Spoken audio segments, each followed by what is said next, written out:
Hi, amazing people. Welcome back to my YouTube channel. Moka's family here. As usual, Pauline, your girl here. And today I have a guest, guys, who has a very interesting story and would love to know more about her. Yeah, so introduce yourself. So, my name is Ini. I have a YouTube channel called Parenting with Ini, where I get to share my parenting journey, in there and experiences as well. Yeah, so I'm happy to be here. Wow. So guys, we have Ini. I thought it's Ini Edo, but it's Ini. Don't confuse that. Ini is in Kenya, but she's a Nigerian, and I feel so proud to have a Nigerian in the house. So in the next few days, guys, check me out. I'll be speaking the Igbo of Ebu something. So guys, let's start please. So Ini, welcome to Kenya. Thank you. How do you feel? Kenya? Yeah, definitely. You've been here for many years? Very many, like 11 years. Pauline, where have you been? Where have you been? Okay, so take us through your journey. How do you feel being married by Kenyan and you're not a Kenyan? So how do you find it? Ooh, wow. I think if someone told me that I would be married to someone not from my country 11 years ago, I probably wouldn't have believed that. Wow. Yeah, because for me, I came purely to study. Yeah, and studies turned to be love and marriage no. and everything. I actually graduated with more degrees than my daddy sent me here. Yes, so my dad sent me here to graduate with 2 degrees, a degree and masters. But then I ended up graduating with 3 degrees. So yeah, degree, that's how it happened. a master, and a husband. Exactly. And then we added something else on top. Not the crowning of the cake, the icing of the cake now. Yeah, which is kids. I have 4 degrees so far. Imagine. Wow. So how is it? How is it taking you? Well. It's. I think it's an interesting journey. Yeah. It's one thing to be married. It's another thing to also come to marry the whole package that comes with marriage. Yeah. And then now you see, for someone like me now, you have to deal with the aspects of the fact that it's a intercultural marriage. Yeah. So again, now an additional what do I call it? An additional part or phase to deal with while in marriage. So it's been an interesting journey, a learning curve, I would say. Yeah. A learning curve for me, because I'm learning in the process. My husband is also learning in the process, I would say, because I'm sure he probably didn't see this coming as well. Yeah. So we are here, and we're here to learn. Yeah. Wow. It's getting interesting, guys. So let me ask you, for how long have you dated? Have you ever dated a Nigerian? Okay. Yes. We pass. Okay, fine. You have ever dated wherever before you came? Before you came. Story for another day. No, you're here in Kenya. How do you feel dating a Kenyan person? I know it's interesting because one, you don't understand their language, and the only language you can speak, the two of you, it's English. So how do you feel about it? Well, maybe to answer your question, I came to Kenya study, like fresh from from high school. Okay, so of course the high school relationship was there. The high school thing, you joking around with each other was there. But now coming all the way now to after finishing high school, I got the opportunity to come here to study. So coming fresh from high school now, so of course I'm there focusing on study. Then now this happened because I met my husband in campus. Yeah. Why Kenya? Why did you think you have to come and study in Kenya? Why Kenya? This is story for another day. Because I felt like I missed an opportunity to actually study in Nigeria. The plan wasn't for me to come to Kenya to study in the first place. The plan was for me to have studied in Nigeria, just like my other siblings. But there's this thing called there's this exam called JAM, Joint Admission and Matriculation Board. It's an exam that you have to go through as a Nigerian for you to be admitted, to even stand a chance to be admitted into a university. I get the exam is taken once a year. Yeah, so once you miss once you fail the exam, you have to wait till the following year to write again. So I wrote that exam. The first time I wrote it was in 2007. Yeah, when I was just finishing from high school. I wrote the exam. I failed because you have to have a cutoff point of 200, at least 200 out of 400. Let me ask you, what kind of exam is that? It's a national exam. Yeah. Yeah, once you're done with high school. Like NYS? I don't You know used to call it Nigerian something? Yeah, Joint Admission and Matriculation Board. It's called JAM. Like it's known in Nigeria, like it's known. So once you're done with high school, you have to write that exam. Once you pass that exam is when you're given the opportunity to actually now have a chance to be admitted into any university within Nigeria. So you can't get into a university in Nigeria without that exam. Yeah, so I wrote the first one in 2007.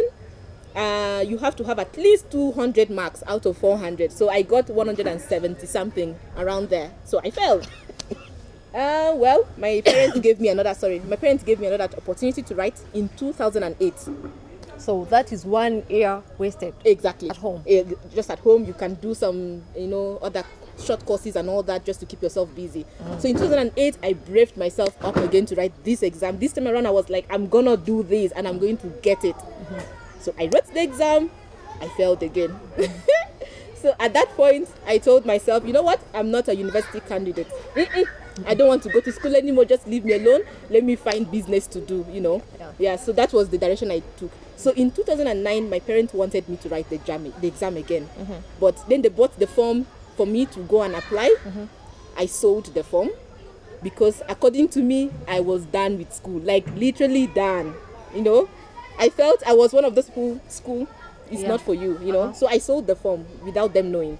And then later on, I told them I'm not writing the exam again. So when they saw the way I'd given up, because literally I'd given up, okay? When they saw the way I'd given up, they told me, why don't you try an opportunity outside the country? I wish I was given that. Yeah, so that was actually how it started. So in fact, I was actually very reluctant about it. I was like, I don't think I can do anything. I just don't want to go to school anymore. So they took the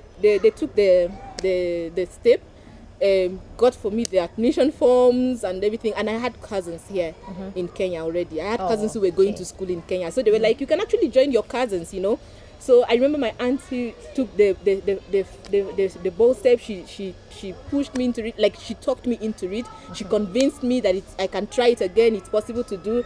So she went ahead. They looked for schools for me in Kenya. I had two options. I had USIU and Daystar University, and then I applied, and both universities gave me admission. So it was a matter of now choosing which one. So I'm here in Nigeria. Nigeria is telling me I failed JAM, and here in Kenya is giving me two opportunities. I'm now to choose, In fact, and USIU and which one? Daystar. They're the best universities. That's what I was told. Yeah, they're the most. So many people admire going to such schools. Yeah. So I'm like, because my high school results were really good, very excellently, very good. The only thing that was hindering me was now this JAM, which I don't know why I wasn't passing it, Yeah. So the two universities took me and they gave me admission. So I was to choose one and do away with one. So I was like, I think I would choose Daystar. I had cousins in USIU. So I was like, I think then let's share experiences, You guys are in USIU, let me be at Daystar, so that we can compare experiences, So I chose Daystar. So that's how I came to Kenya. Wow. And now you're in Daystar. Here you are. First year, you're learning. Or first year you got a boyfriend. Oh my goodness, you're really pushing this. But yeah, okay, yes, I'm in Daystar. Learning, studying, focusing, that focus student. But of course, along the way, things happen. You get into a relationship, and you run with it. But that wasn't my husband. Yeah, that was another relationship, which ended at some point. The normal thing that happens. I understand how Kenyans or any other youth or young guys, when you just get to a university and these other the older people in the university now they find a good fresh fruits, a new person they want to try. I understand that. So you started dating your northern husband when you're done with school or on your last years of school? Well, my last year, my degree, Oh, so you've done degree and masters? Yes, I did. I've done degree and masters. Wow. So my last year, towards my last, as I was my finishing point, the degree, things ended with my former boyfriend, the person I was dating when I joined campus. So things ended. Okay, So it took quite some time for me to get over it, to heal completely, because again, I didn't want any rebound. I didn't want to jump into another relationship and have like a rebound kind of thing. So I really wanted to heal, and also I wanted to give time to myself. I've just come to Kenya, and then 2-3 months later I'm in a relationship, and then towards the end of degree it's ended. So I just felt, I need a break now. Like I need time for myself. So that ended, and then took some time to heal. Then immediately I started my masters immediately. So now then in masters now, after a few years of taking some time off, like 2 years, after that relationship ended, is when now things started with my husband. But he was in the same university with me, like even during the degree, even when I was in another relationship, he would see you like, yes, so, but I'm giving you time. Yes, I'm watching. Really giving you time? Not really, but anyway, just the classmates kind of relationship. Nothing. Also, you did the same course. Not or really classes? Exactly. At some point. So you just see someone cross your path in school. Nothing serious between the two of you. So that happened the whole of the degree period, and then we met again in masters, because he also came back for his masters, the same university. So that's when we met again. But again, now of course I've already left this other relationship, so I'm in a fresh relationship. No, I'm in no relationship at that point. That's where we met. Guys, people here are chops. They've eaten books. For me, I just boiled the books and drank the soup. Story for another day. Okay, so now you guys have started dating. Academic is there and dating is happening somewhere. Building up somewhere. Now you started now. You just got courage, you said, I'm a human, I have feelings, also I have to see someone. And it's not a force, but it's just that you're a human, we're all human. Everyone loves to be loved. And so now you started dating, now your then husband. For how long did you date? We dated from towards the end of 2015, and we got married towards the end of 2017. So that's 2 years, 2 years. 2 years. 2 years. It was quick. Like you people, you are. We're not joking, eh? We're serious. But not as quick as yours, Mine was God sent. I know. God had told me, if only you don't take this man, my friend, if he leaves, you struggle now. It took us 2 years, 2 years. So, how did you break it to your parents? That was another thing entirely, like breaking it to my parents. At some point, I remember, I think I was really going through a breaking point at some point, I felt I was tired of staying in Kenya. I felt I want to go home. Like, what am I doing here? I want to go home. And this was when I was almost done with my master's. I was just now starting to write my thesis. So I called my dad one day and I told him, Daddy, I'm tired. I want to go home. Then he's like, but what will happen to your master's program? So he was willing to transfer my hours. There's a way you can transfer to another university, so that I can continue back at home. So he wanted to do that. Because my dad is also in this academic thing, so he knows some of those things. So he told me, okay, let's start the process with your HODs, with the people in your HODs, your supervisors, so that you can see how to transfer your credit hours, to Nigeria, so that you can come back home. So I was in that season. I wanted to go, like I wanted to leave, Then after some time, so during that process of trying to transfer and everything, this guy just comes around, he's hanging around there, So again, I felt like I had some hope again to stay and finish. Because the love was getting sweeter? We had not started dating, but I just felt like, why don't I just finish? And then you go. And then I go, then put ourselves into the stress of, transferring, going to another school, adjusting again and all that. So the story changed now towards to my parents. I was like, I think I'll just stay. I'll just finish, I'll just finish before I go back, So they're like, you've changed your mind. I was like, yeah, it's only a matter of within a year I'll be done, So they were like, okay, let's give it a year, then you come back. So immediately you're done, just let us know and you're back. So when I was finishing, they're like, oh, so you're graduating when? I told them, okay. So they're like, oh, fine. So we're gonna be booking your flight to travel back. So they thought I would be like, yeah. So me, I was like, because at this point now, this relationship has started. I'm feeling a bit hopeful again. I'm feeling like I don't also want long distance relationship. Something is cooking here and the man is serious, So I'm like, because I graduated in 2017 and I got married actually in 2017.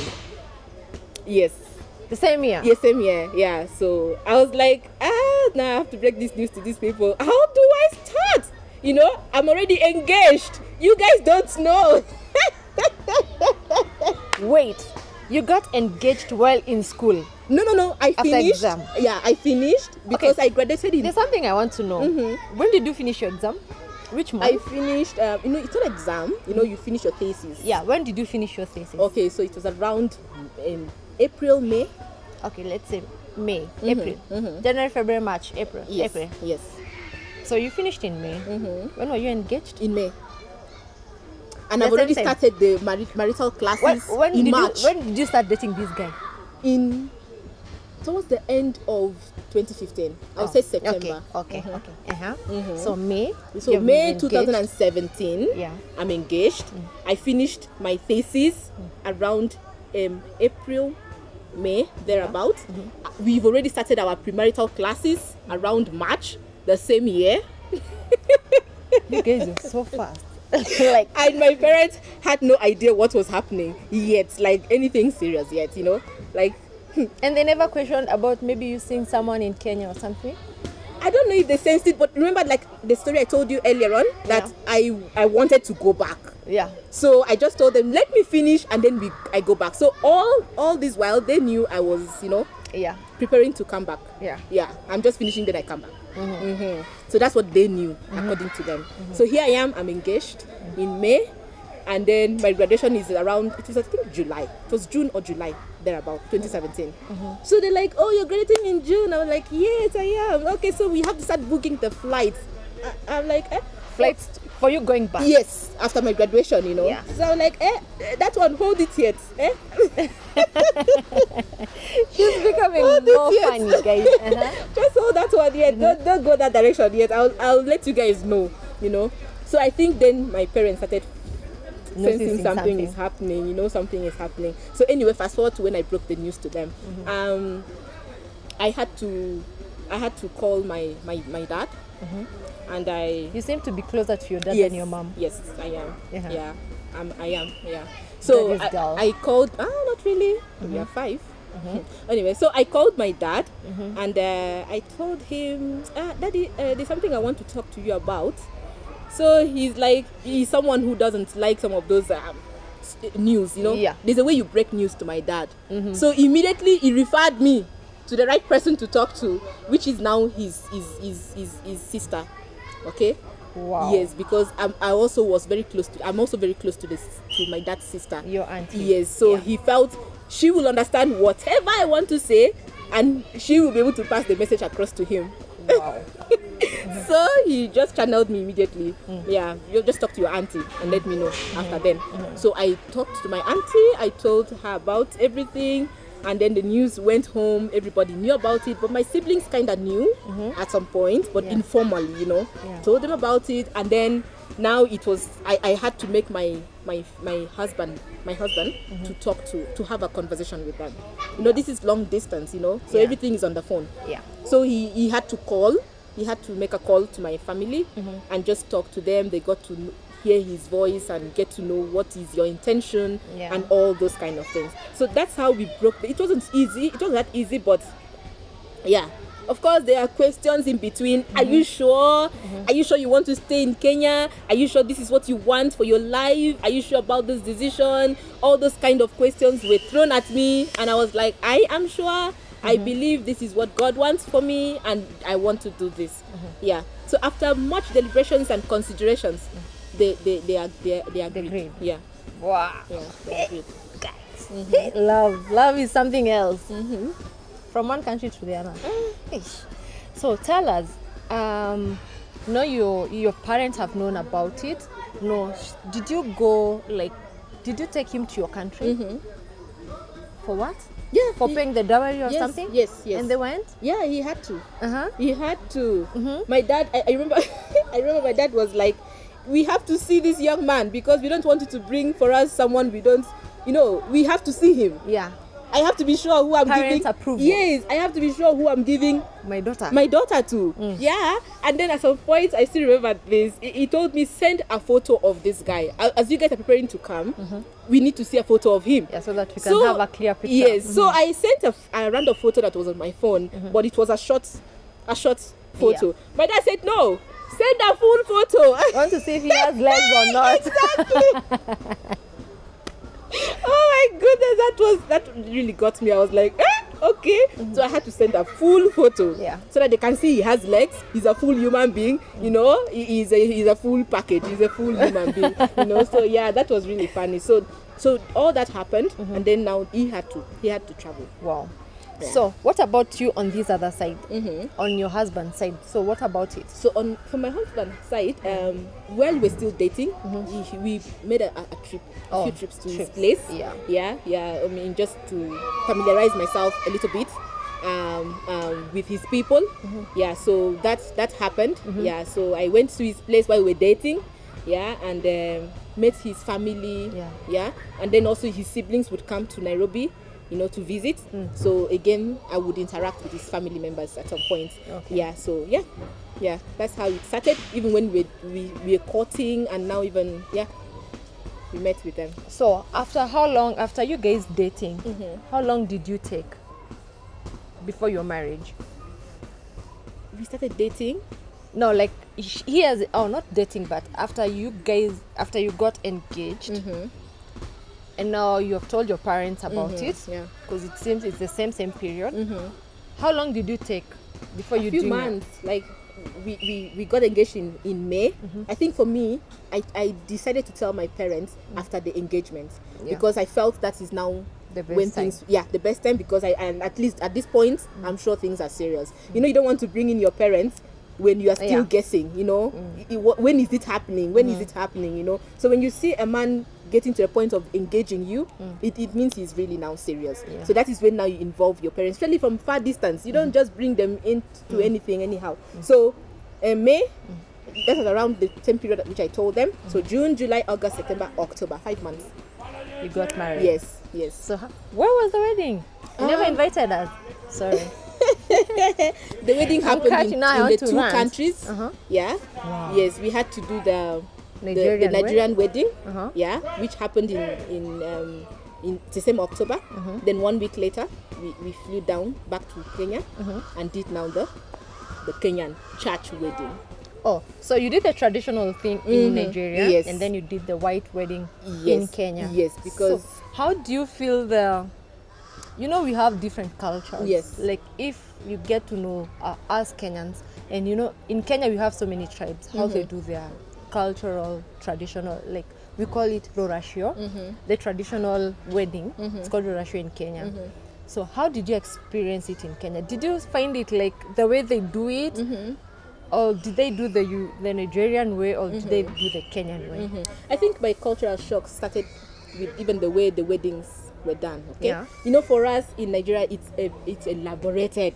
Like it is a serious thing. Yeah. We are not joking here. Like it's not something you wear just a normal outfit or just a dress and come. You have to show, like you have to dress well. Yeah. Like even uniforms. Guys will be dressed in uniforms. Like the same materials kind of thing. Yeah. So it's elaborated in Nigeria.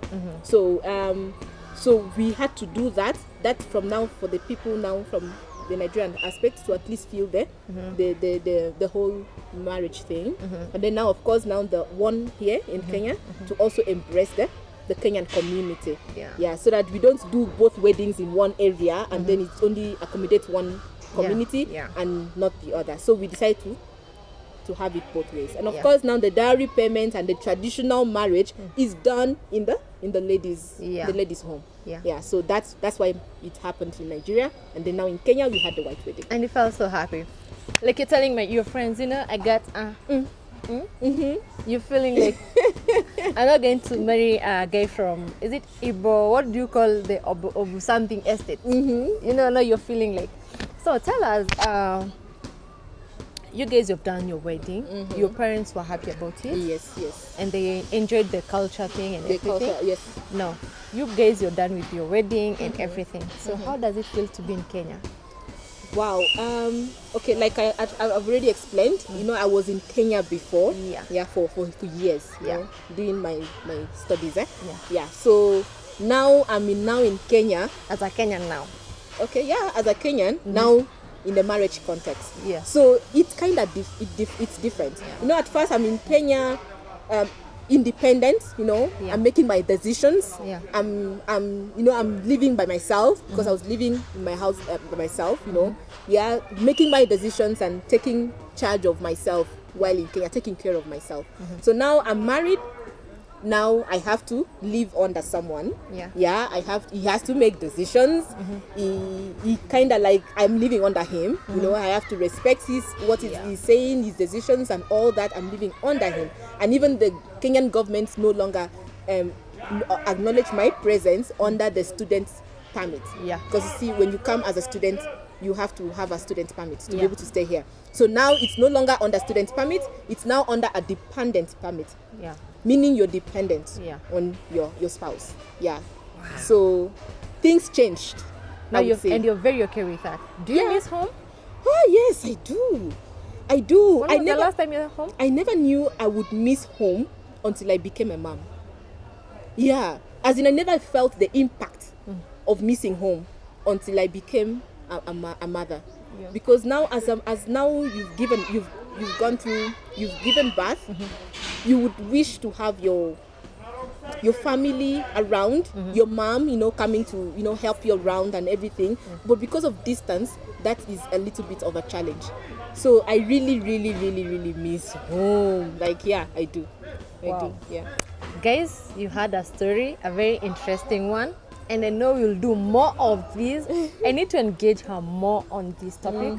I think we are going to look for her again to now tell us more about parenting and everything, the challenges she's facing in Kenya as a mom, with no one to depend on, like maybe her family. Now that's another video that we're going to do. Exactly. And I hope guys you enjoyed. So if you know you're married in another country, let me know what challenges are you going through, or how did it come about? Because for me, I'm a Kenyan, married here in Kenya and everything Kenya, done. I'd love to know that. So guys, comment down below. Let me know what you think about her. It's an interesting one. I thought mine was interesting, but yours is more interesting. Education then marriage. Guys, I think that's the sweetest thing we've ever heard. Parenting with Ini. Parenting, Pauline, I'm hungry. Parenting with Ini. Yes. Go check her out. Go support her. She has so many interesting stories, guys. As you have heard, go support her, show some love, and tell her Pauline sent you. So guys, you're going to we will do another video for the challenges and the marriage challenges she has faced with no one to take or to take her hand with. Like, help her to know more of what we Kenyans do. So we're going to check out on that on our part 2 coming soon. So don't fail to watch it out. And don't forget to check her out. Parenting with Ini. So guys, see you in the next